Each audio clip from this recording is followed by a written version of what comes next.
Back demo class के continuation में एक टॉपिक मुझे ध्यान आया, जो मैं कई वीडियो देख रहा था, वो काफ़ी अधूरा था। क्वेश्चन आया था कि भ्रष्टाचार किस तरीके से काला धन को क्रिएट करता है, पैदा करता है। तो पहले तो ये पता होना चाहिए कि हमें भ्रष्टाचार है क्या। जो भारत सरकार की डेफिनेशन है सेंट्रल विजिलेंस कमीशन की, उसमें लिखा है भ्रष्टाचार का मतलब सीधा सीधा एनीथिंग अगेंस्ट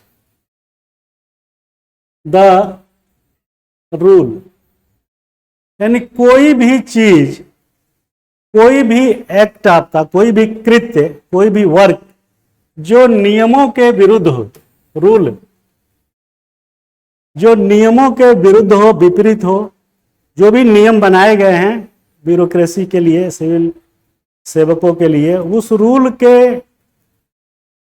के बारे में आप ये नहीं कह सकते कि ये रूल बेकार है, इससे कोई फायदा नहीं है। Rule is rule until it change. वो नियम नियम ही है जब तक कि उसको बदल न दिया जाए। कॉलेजियम प्रणाली के बारे में तमाम चर्चा होती है। माननीय न्यायालय, सर्वोच्च न्यायालय ने कहा कि भाई जब तक ये कॉलेजियम प्रणाली अस्तित्व में है, एग्जिस्ट कर रहा है, आप इसको मानने के लिए बाध्य हैं। आपको पसंद नहीं है तो दूसरा कुछ बना लीजिए, लेकिन जब तक आप कोई और नहीं कानून बनाते तब तक इसकी सैंक्टिटी है, पवित्रता है, और इसको आप ध्यान रखिए। तो rule is rule until it change. तो नियम नियम है जब तक कि उसको बदल न दिया जाए। तो अब क्या है इसमें कि भ्रष्टाचार रूल के एनीथिंग, कुछ भी आप काम करते हैं जो रूल के विरुद्ध है, वो भ्रष्टाचार। ठीक है। अब भ्रष्टाचार कई तरीके से किया जाता है, वो अलग बात है, लेकिन वो किस तरीके से काला धन को बढ़ावा देता है। तो इस प्रश्न का सीधा सीधा जवाब ये होगा कि भ्रष्टाचार जो भी करता है, भ्रष्ट आचरण जो भी प्राइवेट आदमी या पब्लिक सर्वेंट कोई भी कर सकता है। आम तरह से जनमानस में ये दिमाग में बैठा हुआ है कि सिर्फ जो है सरकारी सेवकों के द्वारा ही भ्रष्टाचार होता है, और प्राइवेट लोगों के द्वारा भ्रष्टाचार का कंसेप्ट उसको दिमाग में नहीं आता।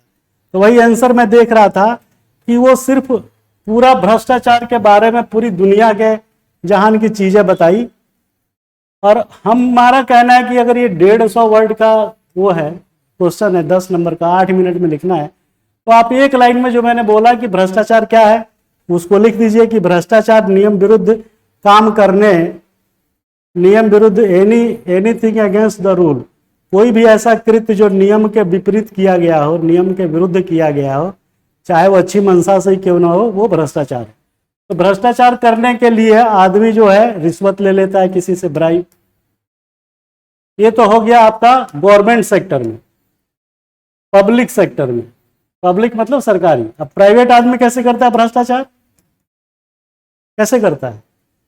वो करता है कई तरीकों से। जैसे आय को छुपाना, कमाई हो रही है 25 लाख, कहेगा कि सब घाटा हो गया और हमारा जो है नुकसान हो गया। तो आय को छुपाना, आय को छुपाना कैसे छुपाता है? बिक्री होगी 10,000 की, बिल कटेगा 6,000 का, 4,000 रुपया गया ब्लैक मनी में। तो आय को छुपा करके करता है। इधर पब्लिक वाला जो आपने बताया वो ब्राइब लेके करता है, और ये आय को छुपा के करता है। तो जो ब्राइब लिया वो कैश में लिया, इसने जो आय को छुपाया वो भी कैश में ले करके उस आय को छुपाया। तो दोनों जगह स्थिति बराबर हो गई। यहां भी ब्राइब लेने के बाद उस पर टैक्स नहीं दे रहा है, नो टैक्स।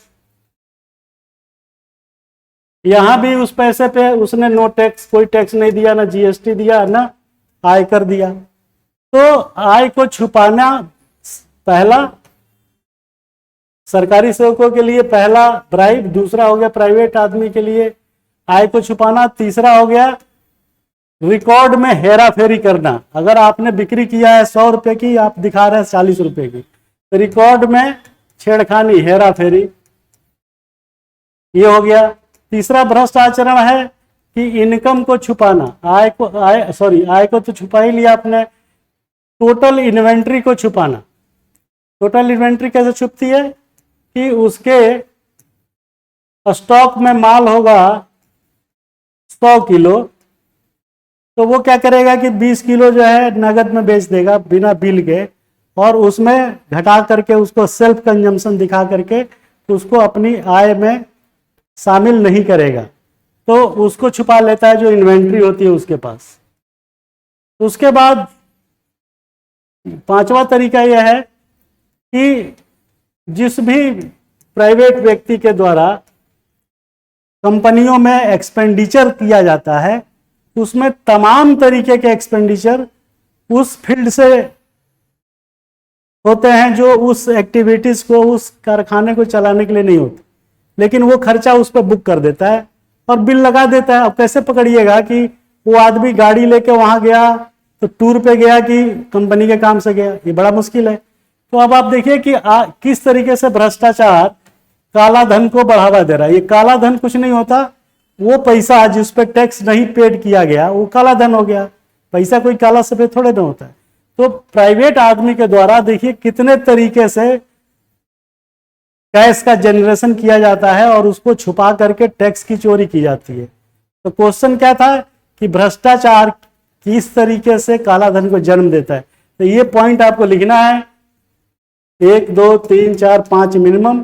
5 पॉइंट लिखने का मतलब 30 वर्ड अगर आपने लिख दिया तो 150 शब्द हो गया। तो ये है क्वेश्चन को हल करने का तरीका, आंसर राइटिंग।